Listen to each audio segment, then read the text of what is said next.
నమస్తే అండి, welcome to Guntur రుచులు. ఈరోజైతే ఇక్కడ రెసిపీ పన్నీర్తో టమాటో అలాగే పన్నీర్ కర్రీ.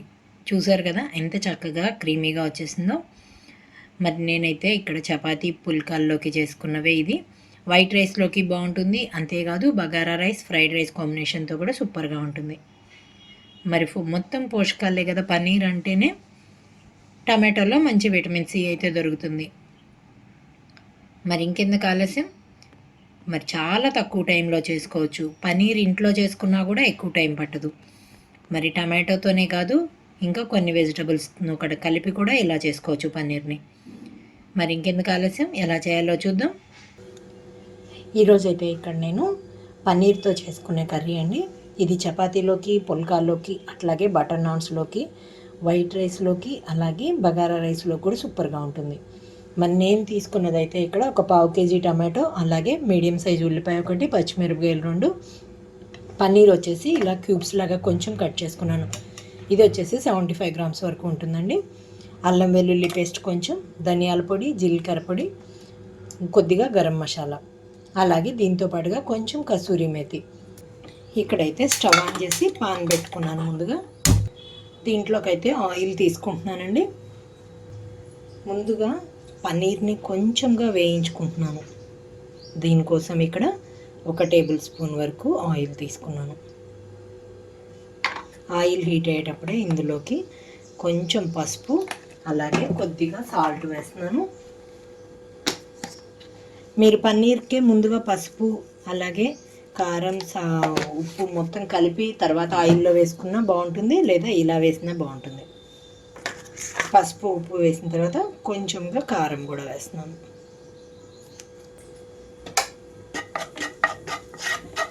ఇక్కడైతే స్టవ్ని లో ఫ్లేమ్లోకి టర్న్ చేస్తున్నాను. ఇప్పుడు పన్నీర్ ముక్కలన్నీ ఇందులోకి వేస్తున్నాను. ఎక్కువసేపు అవసరం లేదండి, 1 నుంచి 2 నిమిషాల పాటు ఇలా వేయించుకుంటే చాలు. మీరు నిలువుగా స్లైసెస్గా కట్ చేసుకొని వేయించుకున్న తర్వాత మనకి చిన్న ముక్కలుగా కట్ చేసుకున్నా బాగుంటుంది. అన్ని వైపులకి తిప్పుకుంటూ చక్కగా వేయించుకోవాలి వీటిని. పన్నీర్ డామినేట్ చేయకుండా కూడా ఉండాలి ఇక్కడ. నేను ఈ కొంచెం పెద్దగానే కట్ చేసుకున్నాను. కర్రీలోకి మాత్రం ఇందులోకి మళ్ళీ కట్ చేసుకున్న తర్వాతే వేస్తాను.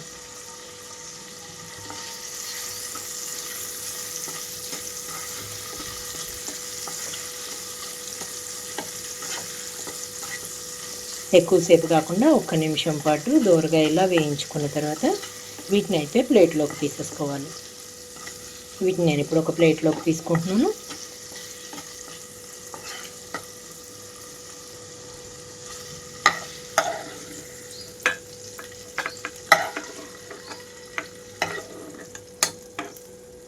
వీటిని మళ్ళీ చిన్న చిన్న ముక్కలుగా కట్ చేసుకుంటున్నాను.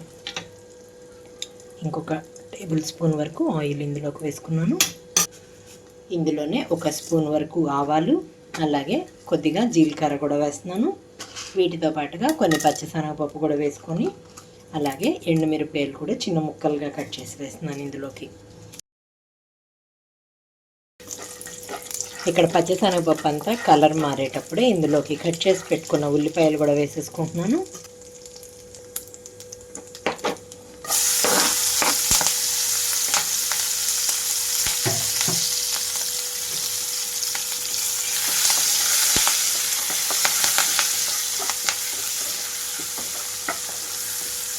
ఉల్లిపాయలు వేగే వరకు మూత పెట్టేసి ఉంచుతున్నాను. ఈ లోపల టమాటాలన్నీ చిన్నగా కట్ చేసుకుంటున్నాను. ఇక్కడ టమాటాలన్నీ క్లీన్ చేసి పెట్టుకున్న తర్వాత ఈ బుడపలు అయితే తీసేస్తున్నాను.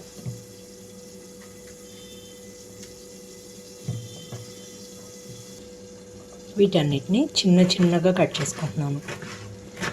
మనకి కర్రీ ఎంత మెత్తగా ఉంటే టమాటా ముక్క అంత గుజ్జుగా వచ్చేస్తుంది. దీనికోసం బాగా పండిన టమాటోలే బాగుంటుందండి. చాలా చిన్న ముక్కలుగా కట్ చేసుకున్నాను. మొత్తం టమాటోలన్నీ ఇలా కట్ చేసి పక్కన పెట్టేసుకుంటున్నాను. చూడండి, టమాటో అంతా సన్నగా కట్ చేసుకున్న తర్వాత ఈ ప్లేట్ పక్కన పెట్టేస్తున్నాను. ఇక్కడ పన్నీర్ను కూడా చిన్న చిన్న ముక్కలుగా కట్ చేసుకుంటున్నాను, పెద్దగా ఉన్న వాటిని. చూడండి ఇలా.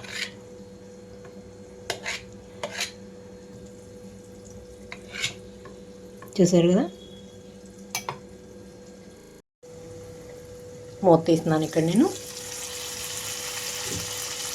ఉల్లిపాయలు చూడండి చక్కగా వేగిపోయింది. ఇప్పుడు ఇందులోకి అల్లం వెల్లుల్లి పేస్ట్ కూడా వేసేసుకుంటున్నాను.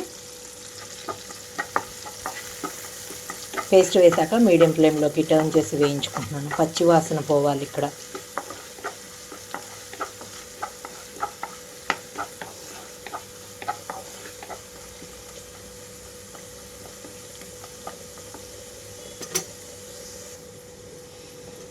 ఇక్కడైతే పేస్ట్ అంతా కూడా వేగిపోయిన తర్వాత టమాటా ముక్కలు వేసేసుకుంటున్నాము.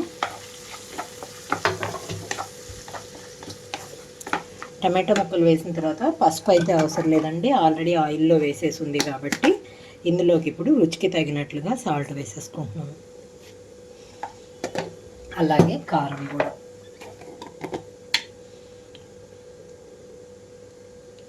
పచ్చిమిరపకాయ ఘాటుకు తగ్గట్టుగా చూసుకొని వేసుకోవాలి ఇక్కడ. నేనైతే 1 స్పూన్ వరకు కారం వేసుకున్నాను.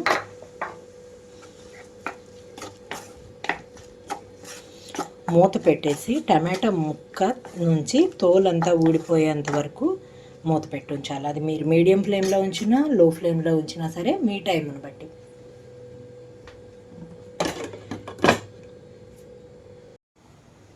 మూత తీస్తున్నాను ఇక్కడ నేను. చూడండి టమాటాలో ఉన్న నీరు కూడా వచ్చేసింది. మెత్తగా తోలంతా ఊడిపోయి తొక్కంతా చూడండి మెత్తగా వచ్చేసింది టమాటో. ఇప్పుడు ఇలా ఉన్నప్పుడే ధనియాల పొడి అలాగే గరం మసాలా కూడా వేసేస్తున్నాను. దీంతో పాటుగా కసూరి మేతి పౌడర్ లాగా చేసి వేసుకున్నాను.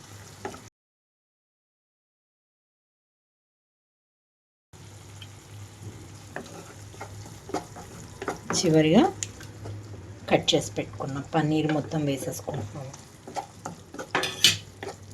పన్నీర్ని తురిమి వేసుకున్నా బాగుంటుంది, చిన్న చిన్న క్యూబ్స్ లాగా చేసి వేసుకున్నా బాగుంటుంది. మీ దగ్గర కొత్తిమీర ఉంటే కొత్తిమీర అయితే వేసుకోవచ్చు. ఈరోజు నా దగ్గర కొత్తిమీర లేదు కాబట్టి నేను ఇక్కడ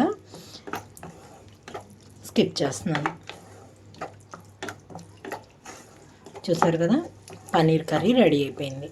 మీరు గ్రేవీగా కావాలనుకుంటే వాటర్ని అయితే వేసుకోవచ్చు అండి కొంచెం. నేనైతే 1/4 కప్పు వరకు వాటర్ వేస్తున్నాను. మూత పెట్టేసేసి ఈ ఫ్లేవర్స్ అంతా కూడా మనకి పన్నీర్కి తగలాలి కాబట్టి మూత పెట్టేసి ఉంచుతున్నాను.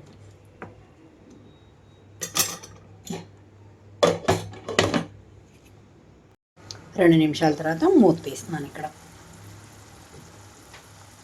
చూడండి ఆయిల్ అంతా పైకి తేలిపోయినట్టు తెలుస్తుంది. పన్నీర్కి కూడా టమాటా ఫ్లేవర్ అలాగే మసాలా ఫ్లేవర్స్ అన్నీ పడతాయి కాబట్టి సూపర్గా ఉంటుంది కర్రీ. నేనైతే ఇంకా సర్వింగ్ బౌల్లోకి తీసుకుంటున్నాను. స్టవ్ ఆఫ్ చేసేస్తున్నాను.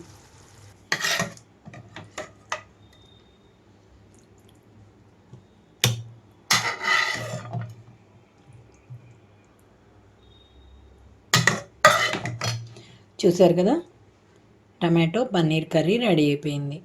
మరి ఇంకెందుకు ఆలస్యం, పన్నీర్ కర్రీని అయితే ఈ విధంగా ట్రై చేసి చూసి మీరు మీ ఒపీనియన్ అయితే కామెంట్ బాక్స్లో పెట్టండి. చపాతీ, పుల్కా, వైట్ రైస్ అలాగే బగారా రైస్, ఫ్రైడ్ రైస్ వీటిల్లోకి సూపర్ కాంబినేషన్. మరి ఇంకెందుకు ఆలస్యం, మీరు కూడా ట్రై చేసి చూడండి. మీరు మీ ఒపీనియన్ అయితే కామెంట్ బాక్స్లో పెట్టండి. అలాగే మీలో ఎవరైనా మా వీడియో ఫస్ట్ టైం కానీ చూస్తున్నట్లయితే ప్లీజ్ మా ఛానల్ని సబ్స్క్రైబ్ చేయండి. అలాగే మా వీడియోస్ని లైక్ చేస్తూ షేర్ చేయండి.